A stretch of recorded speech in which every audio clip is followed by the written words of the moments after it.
Yeah, so we were just on our normal daily thing, doing our normal patrols to make sure the area was secure. We just dropped off gabions and things, helping out the local people, and just going through a vulnerable point.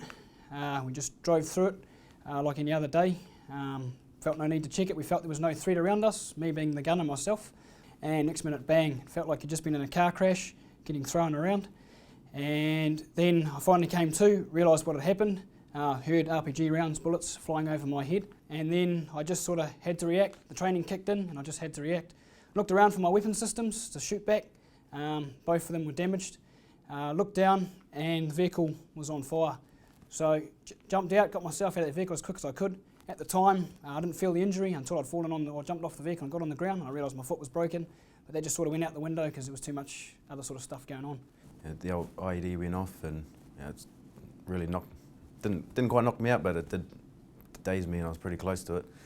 And from there, I just remember sitting there going, "Please just be an IED, please just be an IED." And then, next thing you know, you're hearing the RPGs coming through, and the rounds are hitting the left side of our vehicle and that. And I was thinking, the vehicle will look after us for a while. And then we had the interpreter in the back, and he got knocked out because I heard him wake up, and he was hysterical, and then he ran off. And by that time, Bakes had jumped out of the turret, and he was on Tim's side of the vehicle, just grabbing Tim when he yelled out to me, and I looked over. And then from there, that's when I sort of saw how serious we are, or the situation we're in at the moment. Me and Maddie, we attempted to get Tim's body out of that vehicle as best we could. He's our comrade, and we wanted to get him out. We didn't want to leave him in that vehicle. It was on fire. RPG rounds were hitting around us. He's our mate, like any other Kiwi bloke. That's your mate. You want to get him out of there. You do anything for your mates. Any Kiwi bloke would. So we just attempted to do that for as long as we could until we had to make the unfortunate decision to get out of there. We knew if we stayed any longer, we'd be there. There wouldn't be much left to us, and I won't be talking to you now.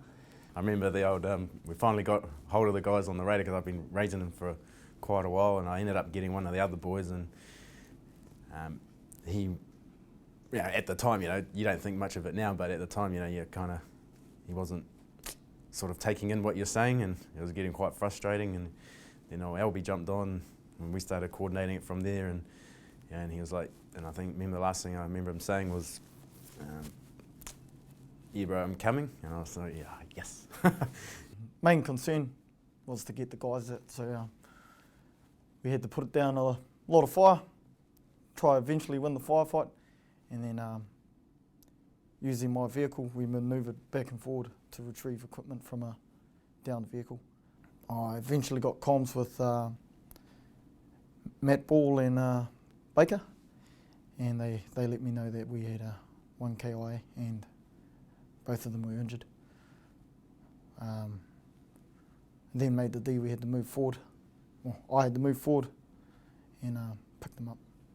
Eventually got enough rounds down range, moved forward, got the guys in the vehicle and moved back to a secure location where we just have waited for our support.